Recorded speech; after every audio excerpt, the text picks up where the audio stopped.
सिर्फ 3 महीने के दरमियान किशनगंज जिले में कितने जघन्य अपराध हुए हैं, मैं सारी चीज़ों को आज विस्तार रूप से बताने वाला हूं। बल्कि यूँ कहिए कि जब से महागठबंधन की सरकार आई है, सीमांचल में जघन्य अपराधों का सौगात कितना मिला है। शकील आलम अल्ताबाड़ी के, हालांकि इनकी पुष्टि नहीं हो पाई है कि इनकी हत्या हुई थी या फिर खुदकुशी था। उसके बाद मिनहाज हत्याकांड, जिसे कौन नहीं जानता, जस्टिस फॉर मिनहाज के स्लोगन से पूरा सोशल मीडिया गूंजा, पूरे बिहार में इसकी सदा गूंजी। कोचाधामन के कैरी बीरपुर एसिड अटैक का मामला आया, जिसे हमने अभी अपनी खबर में दिखाया था और आपने भी इसे देखा ही होगा। 7 साल की एक बच्ची के साथ दुष्कर्म का मामला पेश आया, जिसे उनके सगे चाचा ने ही अंजाम दिया था, जिसे भी हमने खबर के द्वारा आपको बताने का काम किया था। बहादुरगंज विधानसभा के रब्बानी जो अपनी बीवी का हत्या कर देता है, पहले उससे प्रेम करता है, फिर शादी करता है और फिर उन्हें शक होता है कि शायद मेरी बीवी का किसी दूसरे के साथ अफेयर हो, और इस शक के बुनियाद पर अपनी पत्नी का वो हत्या कर देता है। फैयाज आलम की जो हत्या हुई थी, ठाकुरगंज उनके चचेरे भाई ने, जो चुरली पंचायत के समिति सदस्य के पुत्र थे, खेल के दरमियान बंदूक चलती है और फिर फैयाज आलम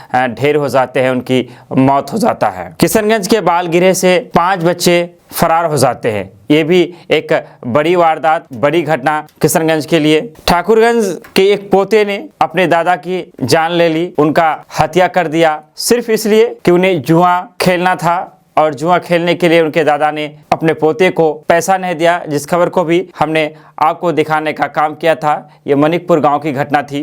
एक घटना किशनगंज में हुआ था, जो एक दिव्यांग युवती के साथ दुष्कर्म का मामला था, जो प्रकाश में आया था। केडीवी लाइव के जरिए हमने आपको जानकारी देने का काम किया था। एमजीएम के में प्लम्बर के रूप में कार्यरत एक युवक का हत्या हो जाता है। हालांकि उसकी गुत्थी प्रशासन द्वारा सुलझा लिया गया। उनकी जो पत्नी थी वही मास्टरमाइंड यानी कातिल थी, जो और किसी के साथ मिलकर इस घटना को अंजाम दिया था। फिर उसके बाद भाटाबाड़ी की वो घटना, जहाँ एक औरत अपने घर से कुछ कदम दूर सोच के ले जाती है और तेज धारदार हथियार से उन्हें मौत के घाट उतार दिया जाता है। अर्थात हम ये कह सकते हैं कि जब से बिहार में महागठबंधन की सरकार आई है, तब से सीमांचल को जघन्य अपराधों का सौगात मिला है। मैं इस तरह से अपनी बातों को रखकर सरकार पे सवाल या निशान तो नहीं खड़ा करता, इसे संयोग कहिए या फिर आप अपने हिसाब से इसे नाम दे सकते हैं, क्योंकि अगर मैं जंगलराज कहूँ तो हो सकता है किसी को बुरा लग जाए। लेकिन गौर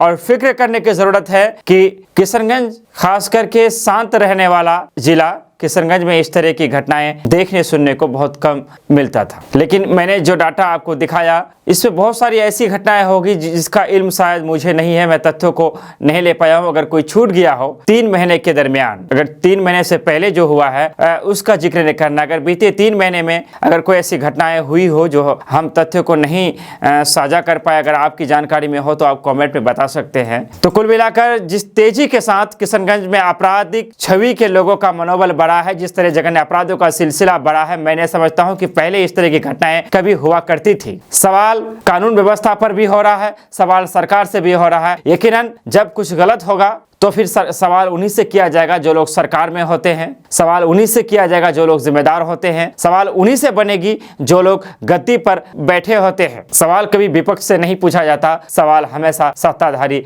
लोगों से पूछा जाता है, सत्ताधारी पार्टियों से पूछा जाता है। आज जबकि बिहार में सरकार महागठबंधन की है, तो जवाबदेही भारतीय जनता पार्टी की तय नहीं होती है, बल्कि महागठबंधन से ही सवाल किया जाएगा कि आखिर क्या वजह है कि किशनगंज की कानून व्यवस्था पूरी तरह से चौपट हो चुकी है। हालांकि माननीय मुख्यमंत्री बिहार नीतीश कुमार के बारे में जो उनकी सबसे कमजोर कड़ी अगर किसी को कहा जाए तो अफसरशाही है, ये सभी जानते हैं। हालांकि उन्होंने विकास के कार्यों में बहुत अच्छा किए हैं और कई सारी ऐसी चीज़ें हैं जिनको लेकर उनकी तारीफ होना चाहिए, लेकिन अफसरशाही को लेकर के नीतीश कुमार का जो एक कमज़ोर कड़ी है ये सभी जानते हैं। लेकिन चूंकि राष्ट्रीय जनता दल मिलकर अब इस सरकार को चला रहा है, तो एक सवाल बनता है कि वो राष्ट्रीय जनता दल जो बड़ी बड़ी बातें करती थी, जो कानून व्यवस्था में सुधार लाने की बात करता था, बड़े बड़े विकास के वादे किए थे और ढेर सारी सपने हैं सरसब्ज बाग जनता को दिखाए गए थे, किन वादों को पूरा कर पाएंगे, किन वादों को नहीं कर पाएंगे, बहरहाल ये आने वाला